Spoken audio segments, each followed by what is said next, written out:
sip of coffee, ready to go. How's everyone doing? Good? Yeah. How was the last class? It was good. Excellent, informative, good stuff? Yes.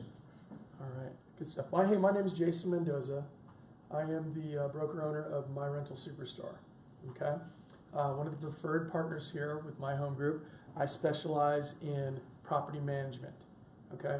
But obviously you guys aren't property managers, so we put this class together to talk to you a little bit about rental investment, okay?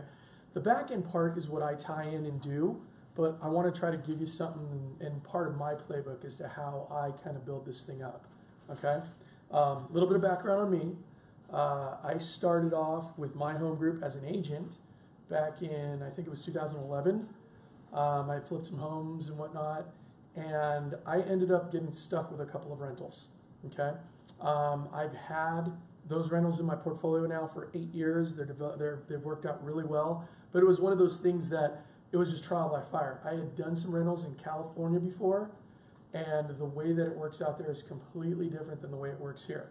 Rentals are very much a lot easier to deal with out here in Arizona, and because the rental market is so strong, it's easy to get tenants and whatnot, okay?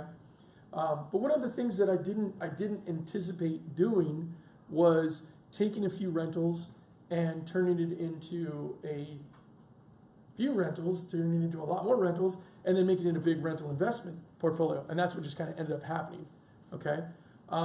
What I did was I ended up acquiring a couple of houses to start, then I graduated to a couple of duplexes, then I started adding some triplexes, fourplexes, and so on and so forth. I've stayed in that smaller range just because it's worked out for my strategy. There's a million different strategies that you can work with out there, but it really depends on what you and your clients are looking to, okay? Hopefully today we can put some nuts and bolts together on some basics for you that you can sell your clients, because ultimately, as agents, doesn't it help to sell a few more houses? Absolutely. So there's always an investor that's ready to become an investor that just doesn't know. So what we're going to try to do here is just give you hopefully some information that will either galvanize what you already know or put a few more pieces into your tool belt so you can sell them on. Okay? All right, so we start out here and we're talking about before you walk the walk, you need to talk the talk, okay? Because when talking to different clients, if you will, clients are like, well, let's just say clients always know a little bit, okay? They don't always have the full scope, but they've heard something from someone and someone else, and what ends up being is it ends up being them giving you some information or asking you some questions, and you want to be able to answer those questions or get the questions answered so you look like the expert, okay? Ultimately, people want to buy from somebody who has some knowledge. Can we agree on that? Yeah? And the worst thing is to have an agent who doesn't know anything. It's so frustrating. In doing what I do, I have a lot of investors. They end up buying and selling and doing things like that. When you're going through all these transactions, things work differently in the investment world than they do on regular single family house going from owner-occupied person to another owner-occupied person. And one thing that you want to be able to do is make sure that you communicate effectively to your client and the other agent so you don't come off looking like you don't know what's going on, okay? So work on those things. All right, any questions to start? No? We're all good? Anything? Yeah, go for it. How many rental properties do you currently have in your portfolio? Awesome, great question. Okay, so what we do, or how I tell you, is generally by doors, okay? So I have 25 doors right now in my portfolio. I used to have 35, but I sold 10 off, okay? What that translates into is approximately 12 properties that I have right now, okay? And I sold off 3 buildings because it was the right time to do it, okay? So we'll go into a little bit more into that and what you're looking for and how you start and how you build through that. But right now, that's what I have in my portfolio. Now, our management company, we manage close to 300 units for our owners, okay? So we do that, and that's completely separate, all right? That's what we do, and we'll tell you a little bit about that so that we, hopefully, you can take that away as well. Now, I want you to understand, I'm here for you whenever, because I have a lot of agents here at my home group that call me for their own personal stuff that comes up with landlords, with their tenants, with their clients, and they want to know, hey, what's the rights here? So please, keep my card for that, because that's another thing that I'm really here for you to do is when a question comes up, there's a dispute or anything like that, if you don't know, call me, because there's a very good chance that I've probably seen it. My first rental was back in 2001 in California, so I have been a landlord for the better part of 17 years now, okay? So I've gone through a lot of different stuff. I've stood in front of the courtroom, talked to judges through evictions and things like that. I can tell you how that stuff works, and I can be a really good resource for you, okay? Because again, it comes down to the clients and your clients, and you want to be able to go, hey, I've got a resource, and if I don't have an answer, I can go get it for you, okay?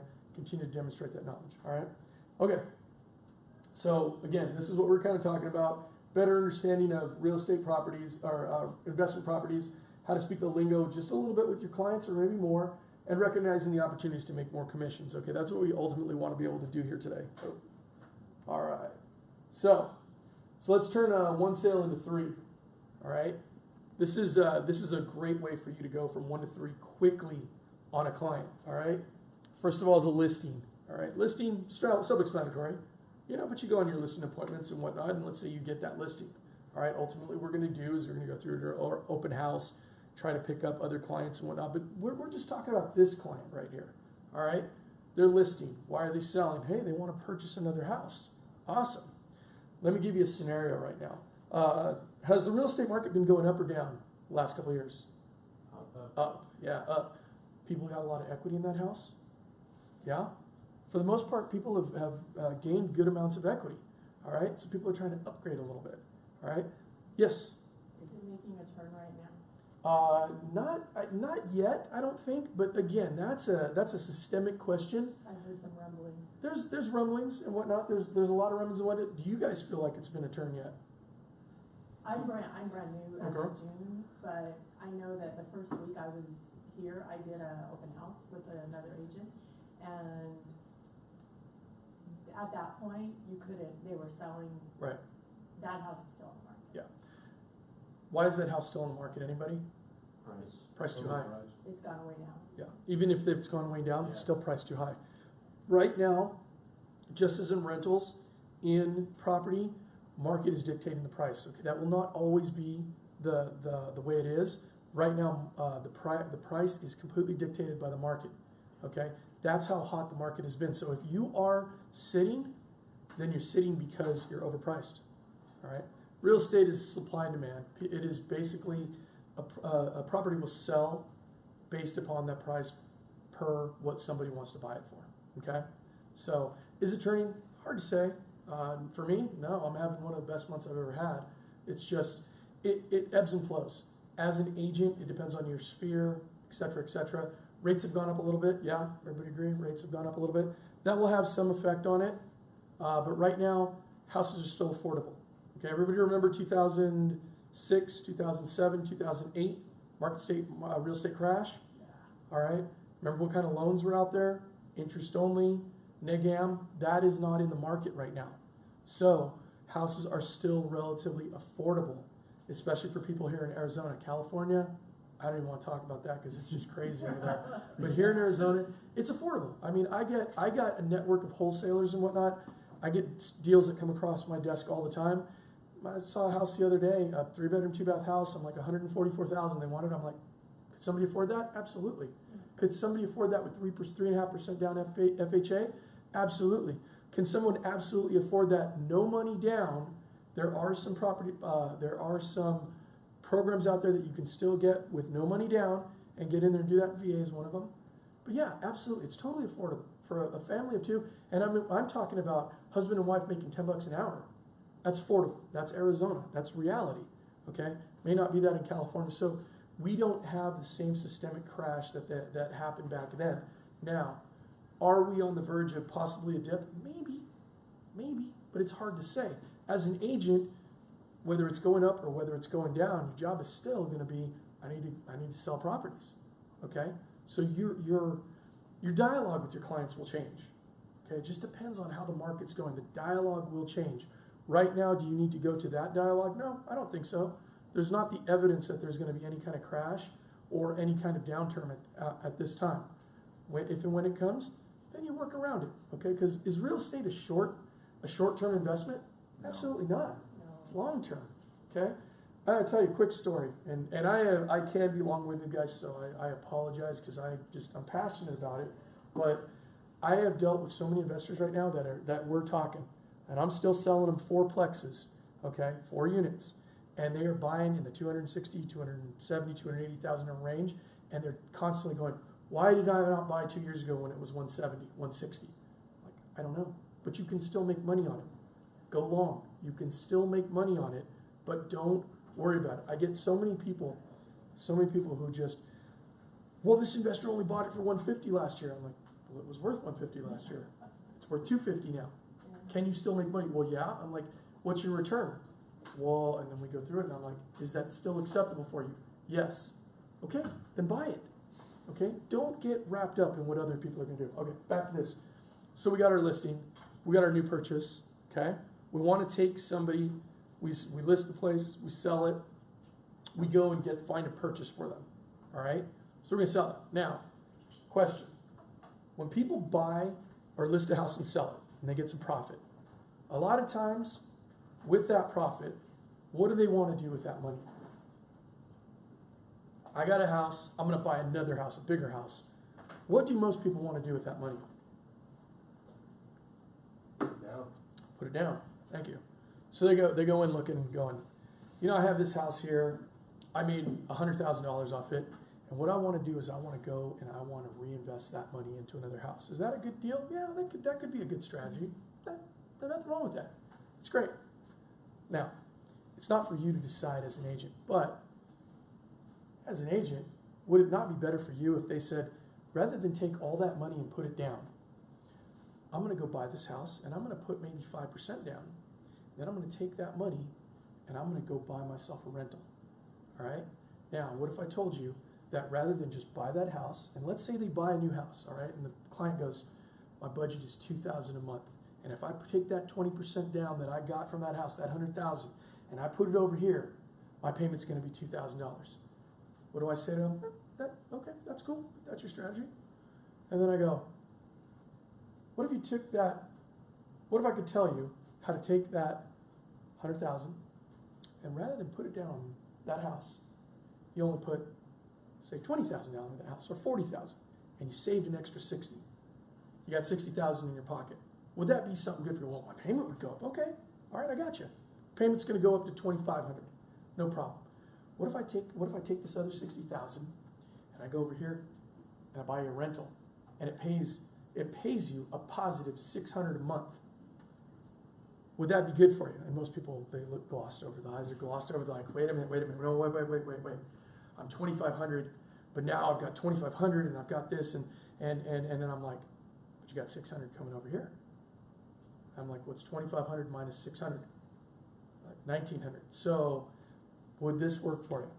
If I could make your payment lower over here technically by getting you a rental property over here, would that be worth it to you?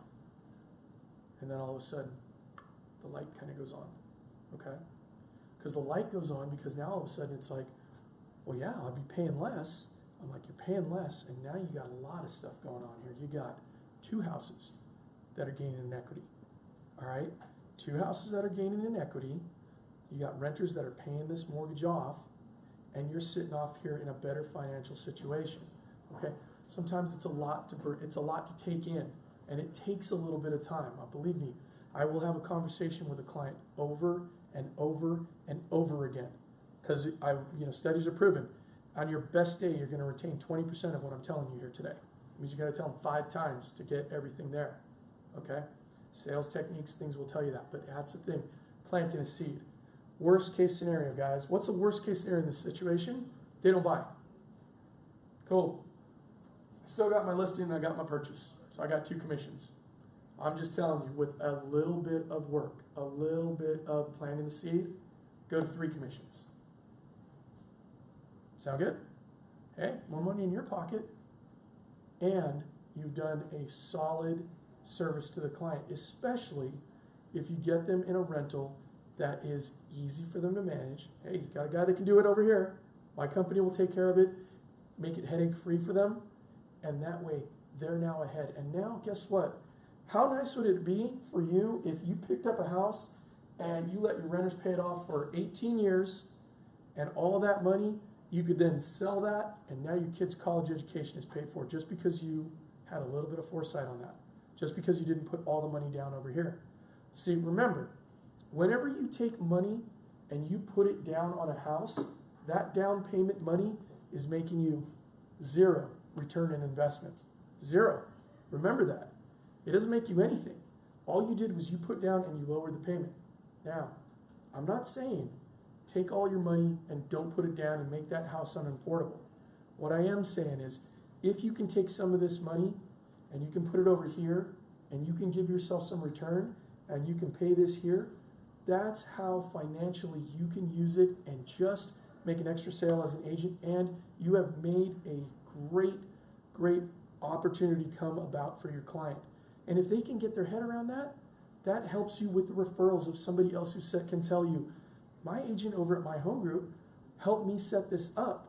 Now I got that. And maybe they will tell a friend or two how that worked and move that forward for you and go more sales. Okay? That ultimately is the objective of the class here for me, is to help you get these few ideas, get them down, put your head around it, sell it to your clients. Okay? Because it's a win-win. It's a win-win-win across the board. If they use me as property management, cool. If they don't, no problem. Because the thing is for me, is to continue to, really sell my points and tell you what I do, so that way you can go forth. It's all a win across the board, okay? You guys this will be something that will give you a little bit of a leg up on other agents out there. There are a lot of agents, and anybody know what the wipeout percentage is right now on agents? Within 5 years, 87% out of the business, okay? So just keep that in mind. That's not me wanting to be, glum or anything. That's just how it is. So the thing is every time you think about it as an agent, give yourself an opportunity for something that will give you a leg up. And knowledge is always the key. It's always a little bit something extra that you can give to the client. Okay? Make sense? Yes, sir. Okay, tell me something about the profile of your client, because you haven't said anything about the risk tolerance of your client. Revenue stream sounds good, but not if the place goes unrented for a couple of months and the tolerance of your client isn't there. Right. So when you talk about your risk tolerance of different clients, and they all have a different risk tolerance, you have to sit there and you have to do the investigation. You have to talk to them. And how hard is that? It's not, because you interview them for the listing, right? What's your goals? What are you trying to do? Where are you going with this? Yes, not every client is going to be able to get their head around it. Now, when I talk about a rental for them, so risk tolerance, let's talk about the different types of rentals you can get. Anywhere from a single family all the way up to commercial real estate and everything like that. With something like this, when I try to sell just a simple concept like this, I'm talking about a single family rental in a decent neighborhood, okay, where you can get your head around. And this is how I like to paint it for them, okay? When you have a rental, all right, and you have a renter that you're going to rent to, okay, put yourself in their shoes. Let's just say you got something that can rent for, I don't know, $1,400. Is $1,400 reasonable for a renter? Yeah. Probably. Is $5,000 reasonable for a renter? Probably not. Okay? $600 is definitely reasonable for a renter, but you might be on a lower end. Like, I've got a bunch of 2-bedroom baths that are in rough parts of town. Okay? That is not for your first client to do. That is not something that you're going to right off the bat want to have the stomach for. Those are going to go unrented, up and down. There's turnover. What I'm talking about is a simple rental that you can utilize for your client to help them get their head around it. Again, risk tolerance is very different for every person. Some people have heard, and I don't know, sir, have you heard a lot of different bad things about rentals? Have you had a bad experience or anything like that? I'm not really in that arena, but we have a mastermind board. We have a private board. There's a couple of war stories out there recently. Right. Pretty ugly. And it can get really ugly. Okay. Now, what helps you do to achieve success against that? Screening. Screening. Yeah. We'll go into that a little bit later. I'm a professional property manager. So what we do is we screen the tenants really well. On your own, it's difficult. You don't have all the tools at your ability. You do if you go out there and you look for them, but most people don't. They don't know exactly how to make sure to look for all the red flags and things.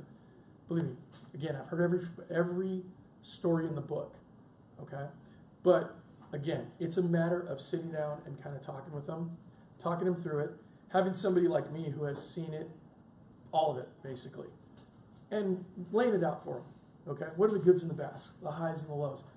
There are some people, and I remember one person told me this when I was selling long distance back in the days, way back when there were landlines and whatnot. I was selling this long distance plan for this company called ITT or something anyway. They were like, one day you're going to walk into a house and you're going to talk with somebody and they're going to go, I use AT&T. My dad used AT&T. His dad used AT&T. Good luck with AT&T. Wish you nothing but the best. If you ever have a problem, give me a call. There will be people, it will not matter. No problem. Okay? Again, costs you nothing as an agent to plant the seed and tell them a little bit about it. Okay? They're going to tell you whether they have a risk tolerance or whatnot. That is something that, as an agent, walk them through it. Walk them through it. You know, and that's where you call me. Hey, Jason, I've got this person. You know, I need a little bit more background for them. No problem. Set up a call. I'll talk to them, walk it through them, and give them the nuts and bolts. Okay? So that's something that I do for my clients, and I walk them through. And I've walked through baby brand new investors to some of my guys who have, you know, close to 100 units in the valley, and it's just quick. Okay, so they're all over the board, but it's just a matter of getting there. Okay, so hopefully we'll get a few more things out on doing that. All right, so we want to convert those into sales. Now, what I mainly deal with here, because once you go beyond 4 units, you start going into commercial lending, and that's a whole nother ballgame. So we're going to stay in small residential investing. Okay, single family, duplex, triplex, fourplex, pretty simple. 1, 2, 3, 4. Okay, the majority 4 units in one spot. Okay, who can tell me why you would want to have 4 units in one spot versus 1 unit in one spot? Well, Go for it. yeah, if you have one person not paying, that's your only income. If one person's not paying on a fourplex, you have Beautiful. What's your name? Paul. Paul. Good answer right there. Great Like answer, a man. mutual fund, right? Absolutely. It's just like let's talk about risk tolerance. If you have one person paying, you've got 100% of your rents coming in. If you got nobody paying, you got 0%. But if you got 4 of them, one person doesn't pay, the other 3 do, 75% still coming in. Okay? So there's that there's that factor that's in there. Now let me tell you the bad side of that. With one house, you got 1 water heater, 1 roof, 1 garbage disposal. With 4 of them, you got 4, so more things can break. Okay, I always recommend somebody start off here when they're investing, unless if they're really aggressive and they get their head around it. Cool. Down here, it's like there's going to be a lot more moving parts. Okay, and please call me, let me know what's going on if you have any issues or whatnot with any of the rest of them. Because again, I've seen a lot of different stuff happen, and I can give you a lot of different ideas on how to safeguard against issues that you have with stuff like that. Okay, but anyway, this is the type of investing that a lot of times you want to start your clients with. The other reason being that anybody know as far as residential lending, what's the maximum number of units you can buy on residential? 4 or less. You can get a residential loan. Once you get a 5, you got to go commercial. Okay? All right. All right. Let me talk a little bit about the basics. So when we're talking about different kind of selections of a rental property, you guys are all agents. You're privy to the MLS. Are any of you on any wholesalers lists? Yeah? Like emails. Yeah. Can you have a name of any of them? Can you think of it off the top of your head? Okay, no worries. Reed Latine, we see his emails routinely. Sure. Him, Phoenix Wholesale Homes. Keegley. What's that? Net Worth Realty. Net Worth Realty. I mean, there's a bunch of them out there. I always recommend get on a few of those lists just so you can see what the wholesalers are sending out there, because what's going to happen is you start to talk about these people. Here's another thing. They're going to know somebody who actually has some cash, or they may have some cash and some family cash. And now if you're able to pick off and go, hey, I got this deal. It's not MLS.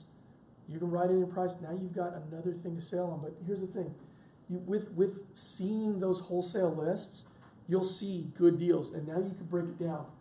Selecting, is it a good deal? What type of area and things like that. Okay, so look.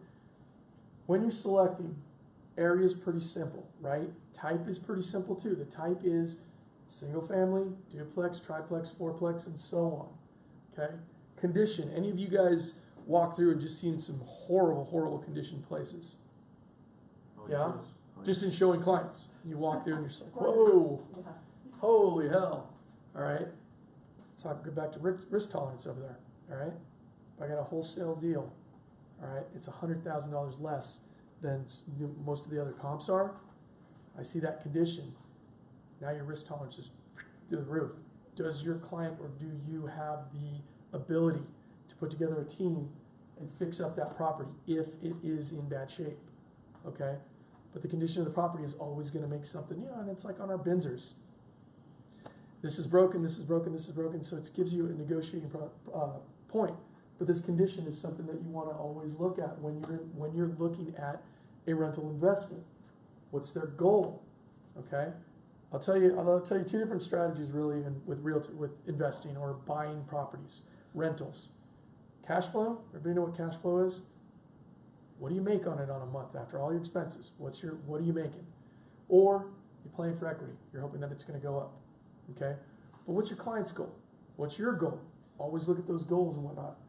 Equity versus cash, we're just talking about that. High risk versus low risk. All right, do anybody can name a high risk area here in Phoenix? Maryville. Somewhat, yeah. Maryville. Anybody else? South Glendale, maybe? South somewhat, yeah. It's all subjective, everybody, whatever. But we know drug neighborhood, anybody? Traditionally? Dunlop and 7th? Sunny Slope? Sunny Slope, Van Buren. Okay, so look, we know those areas, right? All right, I'll tell you right now, I'll make a lot more money there than I will here in Scottsdale. Yes, because I can get that at a much lower price. Okay, but here's the thing. Remember, I've been doing this for a long time. I will go into any neighborhood at any time, knock on a door, and have a conversation with them and kick them out. I've been there with the sheriff and everything. Not the first place to start your client, okay? But yes, you will see how that changes. But that's how your risk versus reward goes, okay? All right. So those are your goals and everything. Extra side money, portfolio building, short-term, long-term, cash flow, different things, okay? I want to get through some of this because we talked a little bit about piquing their interest, okay? That's the first thing you got to do. Any sales class or anything that you have, it always comes down, real estate, investing, anything, if you're selling them tires, you got to pique their interest, okay? Like I'm telling you, man, what's your name? Oh, Cindy. Cindy. So just like I'm telling you, you can make more money in Sunny Slope than I can here in Scottsdale. But it's real simple. I mean, it's very, very simple. Risk versus reward. All right? The reason I buy 4 units and up and whatnot now is because, yes, I can minimize the risk of having a vacancy, although vacancy rates are really low. But I'm also prepared in case there's repairs that come up, other items that the tenants will have. Tenants will tell you some stories. I've had people tell me that it's, my apartment was flooding. Somebody told me the apartment was flooding one time. And first thing came to my mind was, oh God, I have a broken water main underneath and I'm in trouble. All right? Turned out it was a leaking water heater. And that flooding was, there's a little bit of water coming from under a door. They literally told me that the place was flooding and she was a foot deep in water. Okay? So you have that. You have that, all right? So those kind of things come up. But as you build your portfolio and as you get a little more seasoned with it, those things don't scare you. They don't scare you as much because you're like, hey, yeah, it's flooding. Okay, sure. I'll be over there in 30 minutes or my handyman will be there. Your handyman gets there and he tells you that and you're like, oh, I guess it's not flooding. Well, okay. Well, we'll fix it, but don't call me and tell me that it was flooding. If people in middle of summertime get that call, I just got it the other night. Air conditioner's out Sunday at 9 o'clock, right? And you've heard, health and safety, fair housing, blah, blah, and all these things. As a realtor, they start going through your mind and whatnot. How much time do you have to respond to that? 5 days. No. Nope. On most repairs, it's 5 days. That's an issue. That's an issue of health and safety. Yeah. So it is a much quicker response, but it really is about 24 to 48 hours. Okay. So, I've had tenants tell me, I'm going to sue you and I'm going to call my attorney and this, that, and the other. And I'm like, 9 o'clock on a Sunday, call them. Be my guest. The reason I tell him that is because I'll talk to my AC guy, but he's not going out there right then. He'll be there tomorrow, and he'll take care of it, and I'm within my legal rights, okay? But the tenants will try to play you like that and whatnot, and that will come on the lower end. It'll come on bigger end. People will tell you all kinds of stuff. But knowing how all that works, that's what we're for.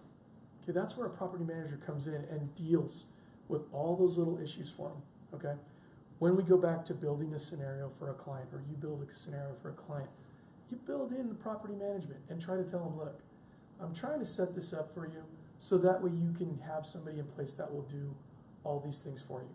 Okay, because property management can be a nightmare. I'm not gonna lie to you, it can be a nightmare. There's probably a reason why a lot of you guys don't get into rentals and do that stuff. It's a nightmare, all right?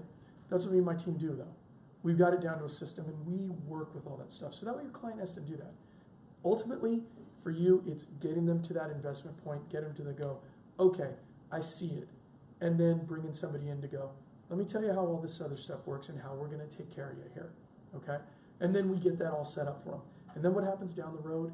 You look like the champ. You look like the hero. Because nothing can be worse than you putting the wrong property manager in front of them. Then you look like the jerk, okay? All right, so we piqued their interest. So, understanding a good and bad rental, all right? So, let's get back to what I was saying before about making money in certain parts of town versus others, okay? I would argue with you that I would probably not buy a rental here in Scottsdale, and mainly it's because the rates have jumped so much. I'm sorry, not the rates. The price values have jumped so much that you will be in a situation where you can be negative. Negative a month is it's a no-no. Okay, can it work? It can. If you've got a client who they make a lot of extra cash, they can take a $300-400 negative. Hey, that's fine if they can do it, but make sure they understand it A to Z. I don't recommend it because you always want to have an investment that you're going forward on. Okay. Price values are never guaranteed. Okay, the drop, it could happen. Could happen next week. Could happen next month. If you're insulated and prepared, it doesn't matter. Okay. Other thing, when values are the way they are and the market is the way they are, houses can rent for $2,500, $2,600, $3,000 easily right now. Right? What's going to happen if the market dips and people start losing jobs and whatnot? Those people rented for $25,000, $3,000. What are they going to be looking to do with their rent? Drop it down a little bit, okay? They may go, well, I mean, I want to live there, but you know what? I can get something for $2,000 over here. Person rent from $2,000. Maybe I can find something for $1,500. They'll slide down a little bit, okay? So what I always recommend is trying to find a blend, something that you're going to find in a good neighborhood, but still going to go for a relatively good value. And if you got to drop that rent a little bit, when you're positive every month, you can weather the storm doing that. When you're negative, you could be in trouble. You could be in trouble really quick, okay? So that's the key in being able to weather the storm out, just like with stocks and whatnot. You know, if you're not a day trader, then don't go moving it around and whatnot. If you don't understand PE ratios, understand all the company backgrounds, dividends, all this other stuff, leave it to your experts and do that. If you're moving it in and out, you're going to lose some money. Same thing's going to happen with rentals, all right? So making sure that you position yourself really well, all right? So area, talked about that. Tenants, all right? So what I do is we screen them very, very well, all right? We're always trying to make sure that they do, you know, I mean, if you guys have ever heard it, 3 times the monthly rental and stuff like that, blah, blah, blah, blah, blah. Management companies will go on about this, that, and the other, and credit score. Credit score I want to touch on, though, all right? Let me ask you this. If you got a rental, it's going to be $1,200 a month, you got a tenant in there, and they got a $500 credit score, okay? Have you ever thought that maybe if they had a 700 credit score, they wouldn't be renting, they'd probably be buying? That ever crossed your mind? Crossed my mind a long time ago because I, as a landlord, I used to actually be a loan officer. I used to look at credit reports all the time. And I'd look at people that claim bankruptcy and things like that, and they got a low score, right? And I started to determine, I was all, well, just because somebody has a 500 credit score isn't the end-all, be-all of the picture. What's more important than that? It's on that credit report, all right? And not how much debt do they have in collections. Collections are important, but it's how much are those monthly payments on those credit reports? Right. See, that's what I look at. As a property manager, I look at that. Most people miss that. That's the blind spot that most people miss. I look at that and go, all right, why do you have a 500 credit score? Okay, you have this, this, and this. Okay, what do you have left in debt? And sometimes I'll have the person with 700 credit score, but they've got a mountain of debt. And I'm going, okay, you can afford it, but what's going to happen with that AC? When you decide, hey, I want to have that AC at 60 all summer long, great. What's APS going to slap you with? $700 bill. Did it yourself. Now you're going here, here, and you rent. And what do people a lot of times like to do? A lot of times they go, well, I got to pay these bills, and all of a sudden rent goes aside. So we look at it that way, all right? That's where that selection and getting that better tenant, that's where we try to really, really work hard with your owners to try to find them a good tenant that's going to be able to afford it, all right? Really trying to find those blind spots. Put the best person in place possible that you can, all right? Right now we're very lucky. Again, vacancies are very low, and there are a lot of applicants out there. Yes, ma'am. I have a question. When the market like dipped in 07, 08 or whatever, how does that affect rentals? Are rentals good? I mean, does the rent go up? Rent doesn't go up. Because if people are losing their homes because of high payments, Yeah, rents are going to go down. rent's got to go down. They're going to go down, but they're going to go. So it just depends on where they're going to go. Think about it this way. Back then and whatnot, you probably could get a two-bedroom house or a two-bedroom apartment. All right, maybe you could get it for $500-$600. Okay, in certain parts of town, it's still $500-$700. They haven't gone up that much. Okay, rents in a lot of other parts of town have gone up a lot. All right, but as that market starts to dip, people lose their jobs and whatnot. There are people that are going to flood into the rental market because they can no longer own. So the rental market isn't going to get hit in the same fashion, but there will be a little bit of dip. This goes back to what I'm saying before. When you're positive, you can absorb a little bit of a dip. If you're negative every month, you can put yourself in a position where it's just too much to take anymore. You can't do it. So that's why it's trying to position, have those tenants that are in there, have those costs that are going to stay there, and have those rents that aren't going to dip too much. Okay, and if they do, as long as you can weather the storm. Investing, houses, everything. It's always just weathering the storm when the bad times come. You are in a much better position to do that if you position your clients into those middle of the road, that meat and potatoes of the market, right? I got a rental right now in a 55 and over, all right? Nothing wrong with that, but my pool is shallow. There's nothing I can do with it. There's absolutely zero I can do. They tell me cannot be lower than 55. Well, that takes away part of the population, okay? Just like when you're making sales, right? If you're selling a house for $100,000, $200,000, you've got more people that can afford that than 700 or $1 million. Yeah, we want to sell those. The pool's shallower, okay? So it's just understanding those little things and it's all common sense.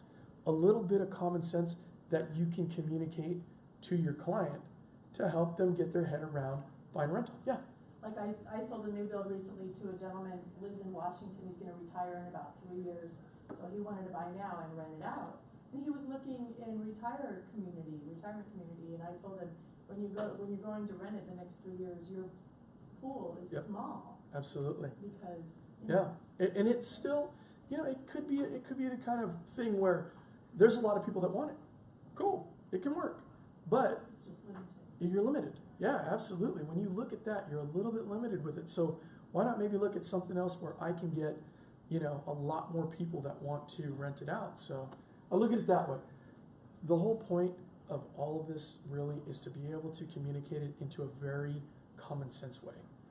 I know that we talk the terms and things like that, and those help with building a little bit of rapport with the client and whatnot. But ultimately in sales is being able to relate to that client and sell them just a little bit of a dream.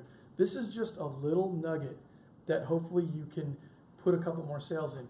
The worst case scenario is you're still doing the same thing you're doing, right? It's just one more little avenue that if you can pique their interest, you've got some backup that can help you maybe grab another sale. Another commission is always a good thing, all right? We're only as good as our next commission, but hey, if we can continue to keep chumming the water, something will come up, and something will come of it, but it just makes you look like you know a little bit more about it. All right, Let me talk a little bit about amenities are things like, you know, you live on the Greenway. You guys know what amenities for houses are. Let me talk a little bit about costs real quick, okay? Costs, when you talk about rentals, you know, you're going to have your PITI. Everybody knows what that is, principal, interest, taxes, and insurance, okay? You're going to have repairs. Ultimately, there are going to be things that are going to break down, okay? It's going to happen. If you have a management company, hear this right now so that way you guys can understand. Management companies are going to be anywhere from a flat $75 fee up to about 10% monthly of the gross, okay? So if you're $1,000 a month, you're anywhere from $75 up to $100, and then you can extrapolate it from there. How much is it again? $75 flat. The cheapest ones will do about $75 flat, and the most expensive ones will be about 10% a month 10%. for long-term rentals, not VRBO, Airbnb stuff. Okay, that's generally what your property management will come with. What will then happen from there? You're 75. You got to be very beware of that because there's where all your hidden costs will come in. When it's every time they schedule a repair, every time they send out a notice, there's an admin fee and blah blah blah blah. And the next thing you know, you're paying way more than 10%. Okay, keep that in mind. Your hidden costs. All right. Sometimes your hidden costs that will come in will be HOAs, somewhat fees, HOA fees, things like that. Repairs in different shapes and forms. And then utilities sometimes. Sometimes you will have utilities that will come in there. Maybe you have an outside light that's not connected or a laundry room, things like that. If you go multi-unit, okay, generally what you will have in multi-unit is you will take let's say you have a triplex, right? You got 3 units there. You're going to make them pay for their electricity and their gas, hands down. Do not ever pay for people's electricity, okay? But there's always usually 1 meter. Water, garbage, and sewer, okay? So a lot of times you're going to have that water, garbage, and sewer that's going to be a function of the property. You're going to pay for that, all right? That's something that you need to build into your costs on a monthly basis. And more often than not, or I've seen people who discuss this with their clients and then they finish up or they send them over to us and I'm like, did you hook up the water, garbage, and sewer? Well, I thought the tenants were going to do that. No, it's a master meter. That's on you. Your leases don't say this.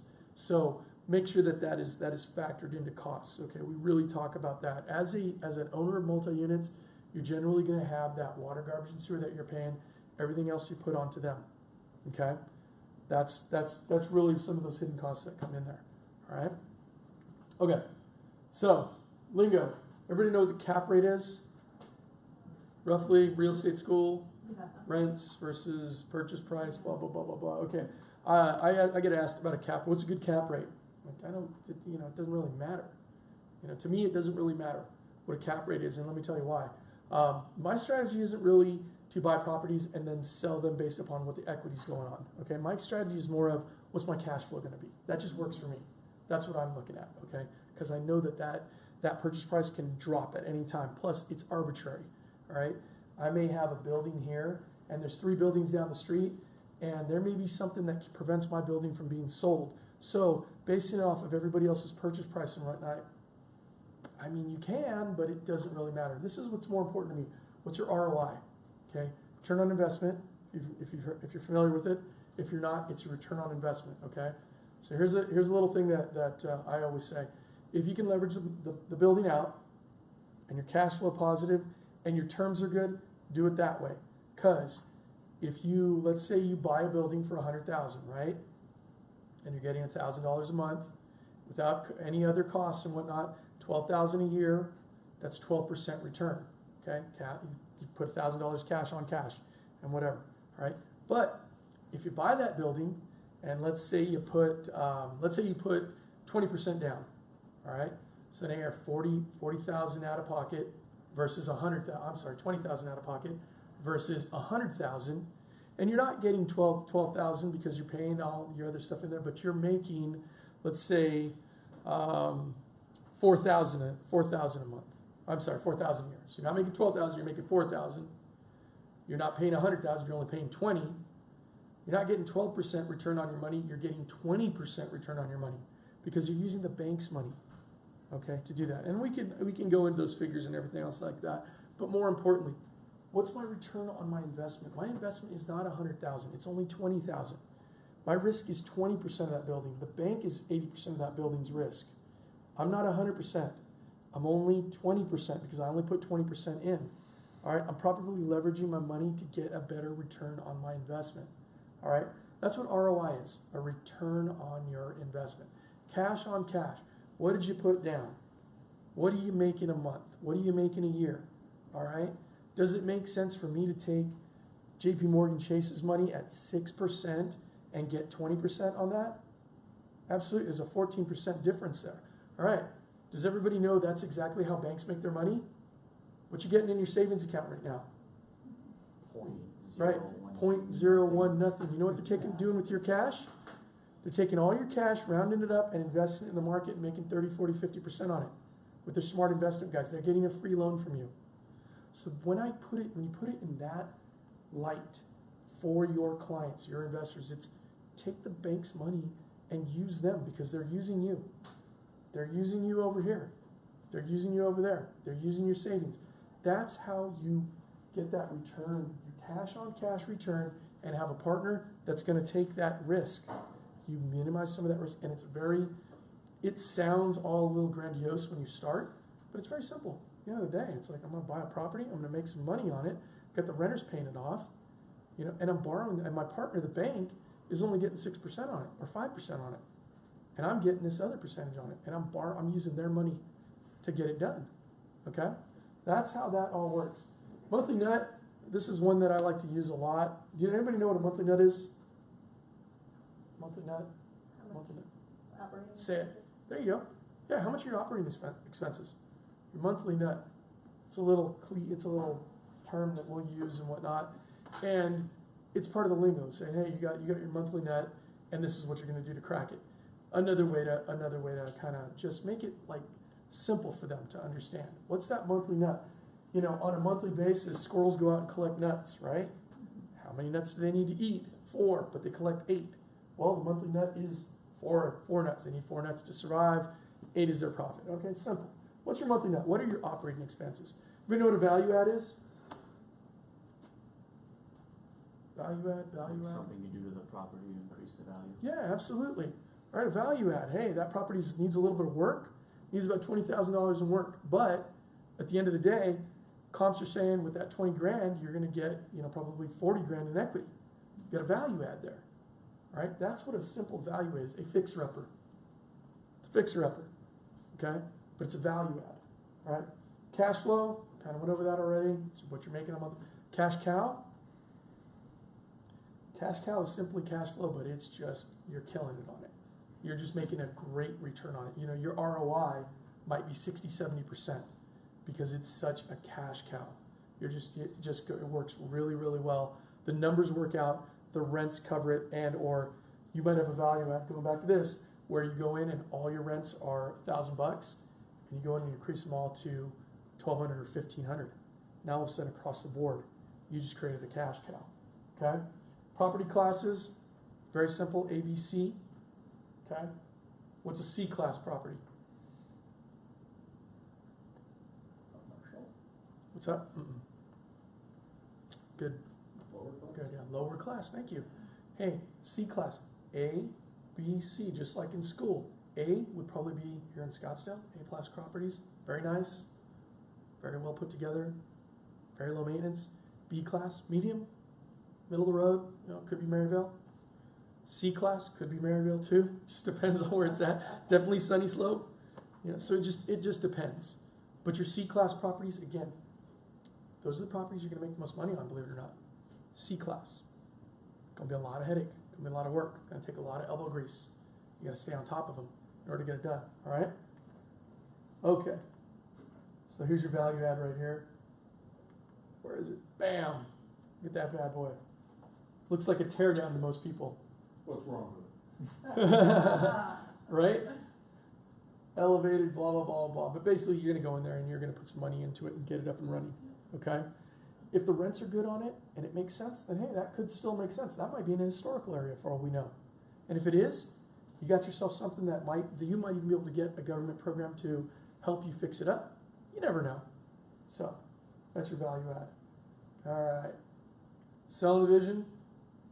Someday you want to have them buy big commercials and do that stuff. It all starts with a couple of rentals.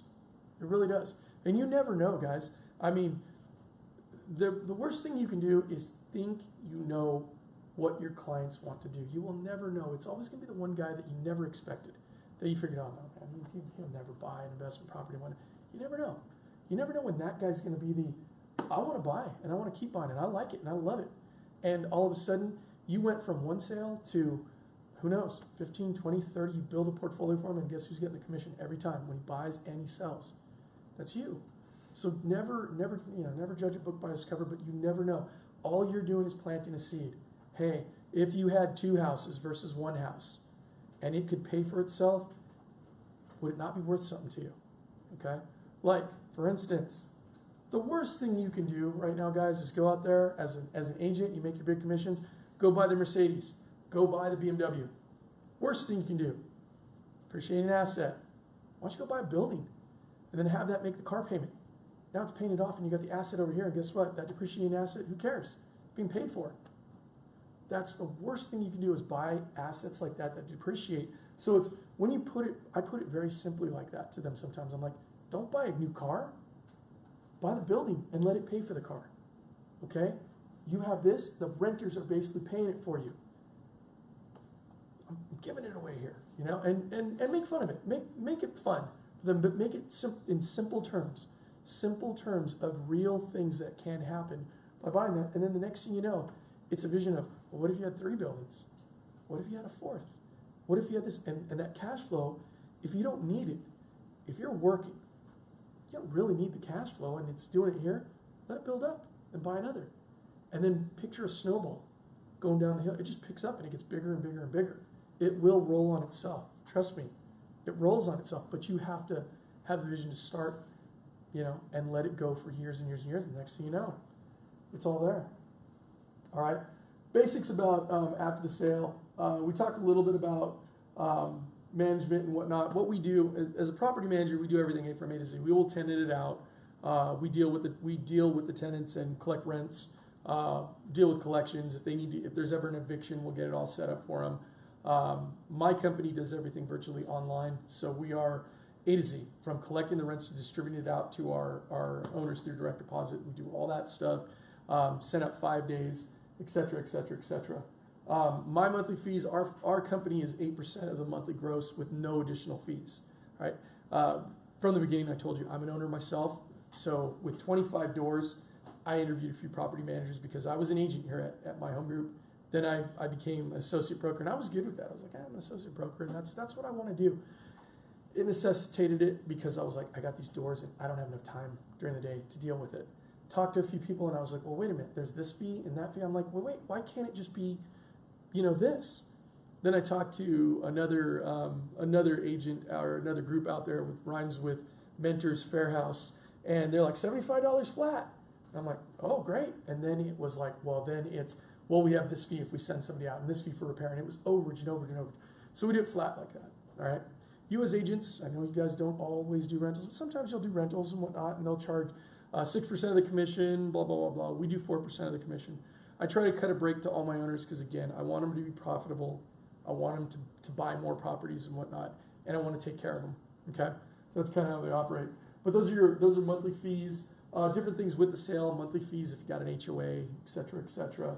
Prepare financially. What I also always tell your when you get to that point, tell them build a property reserve, okay?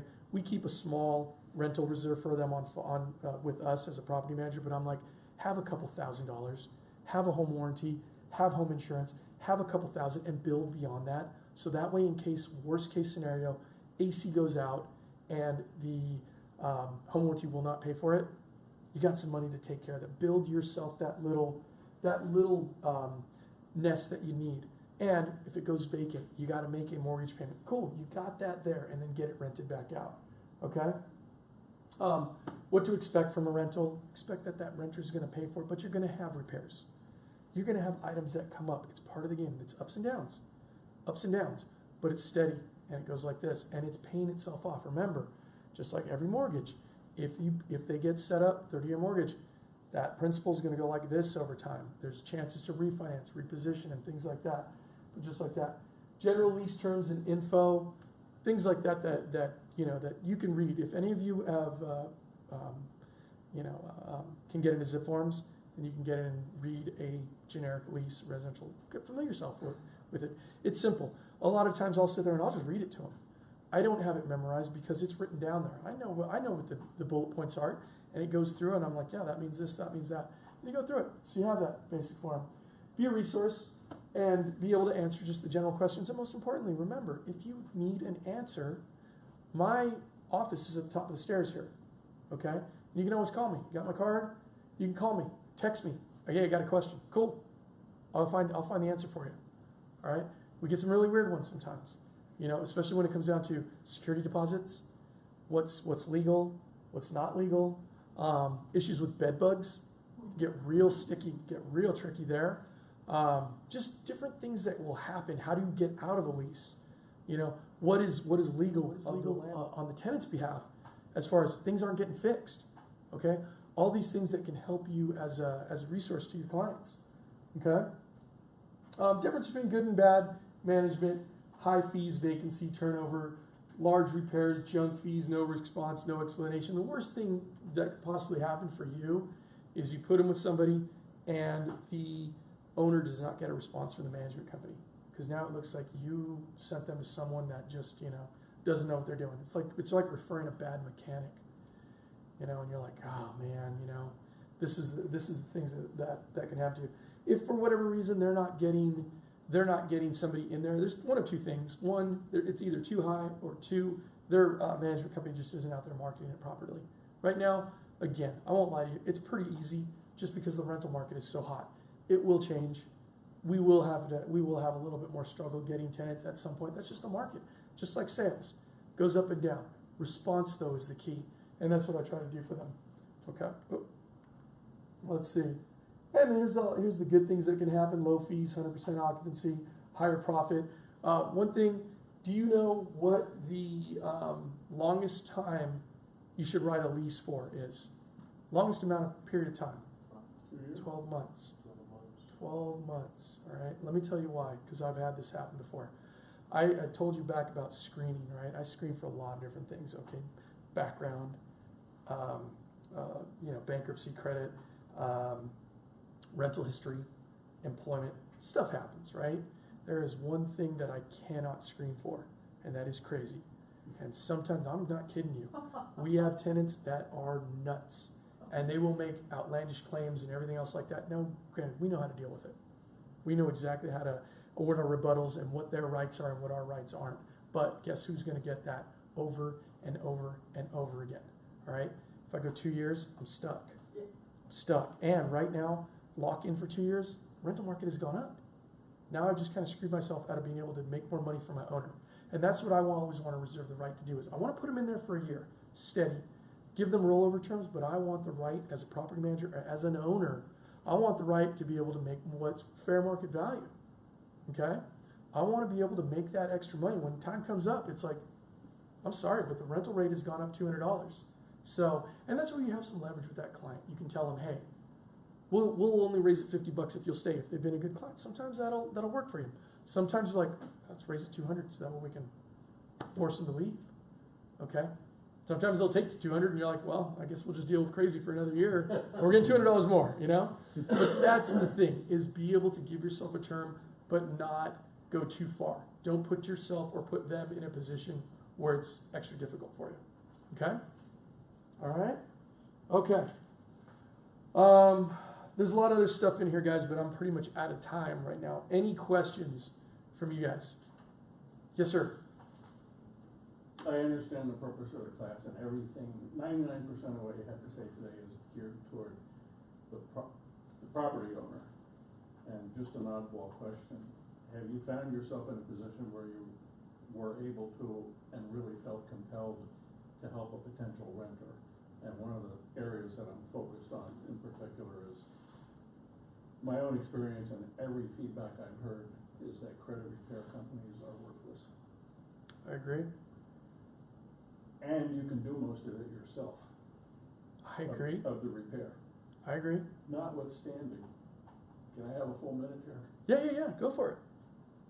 Previous company I worked for had over 600 homes under management. Okay, Owner of one of the properties calls up one day, he felt the market was right to sell his property, he called up the property manager and said, where's our lease? It expires in 90 days. He says, I wanna sell it, send them notice. Company's policy was 30 days notice. These renters in particular got about 70 days notice. okay, They look at stuff like Zillow and they think there's just a plethora of things to rent. okay, And the data, you know, Zillow and some of those sites is just so stale dated that it's pathetic. But anyway, they're thinking they're not gonna have any trouble whatsoever running another property because there's so many available. They go out and they put in their first application and here's the home situation at the first scan. Mom is carrying, so maternity is off in her near future. Dad is a fireman and her two parents are living with them to help pay the rent. So Yep. whenever they apply, there's 4 adults that have to have credit reports on. And this winds up costing them, you know, let's say it's $50. It's $200 every time they apply to a Yep. property. Yep. They get rejected, they go to another place, same application, the same sometimes flawed credit data. Yep. And now they spend $400, they get rejected again, and pretty soon, you know, after 3 or 4 attempts, they already spent their monthly rent, and now they're really in trouble. Yep. So going off in the future here, I've been drafting a letter that I really intend to send to every congressman, which has the gist of it of as follows. If you pay the fee to get your credit report, you ought to have the right to give it to whoever else you might need to give it to for a short period, like 90 days. Yeah. And what I'm gonna say is, hey, credit companies, you've got computers, use them. So Yep. set up a website, I get a PIN or something that I Sure. can give to any potential, landlord. To say, Okay. here, go ahead and look at my numbers, but I don't have to keep paying for the same thing. sure, I agree. But what else is there to help renters, you know, secure that next rental or help them go further and Sure. repair their All right. credit and become owners? So here's what you need to do, as an agent, all right? You gotta be their agent, all right? Your fiduciary is to them. You need to make that phone call to those agent, to the property management company, and then you gotta help and you gotta let them know. This is the deal. As an agent, to the other agent, what are your qualifications? What's your credit score? Do you guys look into this? Do you look into whatever? What is your criteria for deciding who's got first shot at it? How many applications do you take per property? You need to put their feet to the fire as a property management company and go, if my client applies, do you have automatic disqualifications? Tell me now, because I do not want to have my client apply for this if you're just going to flat out reject them. That will not help you 100% of the time, but as an agent, you start the work as their advocate, putting that company to the fire. If they don't want to give you the answer, sorry man, the only way, go to their designated broker. I'm the designated broker, so I'll tell you how we do it. First come, first serve. I take it, I look at it. A lot of people we just put to the side and go, you know what, we'll hold your application, but we're not going to charge you. These people make it through, then we'll give it to them.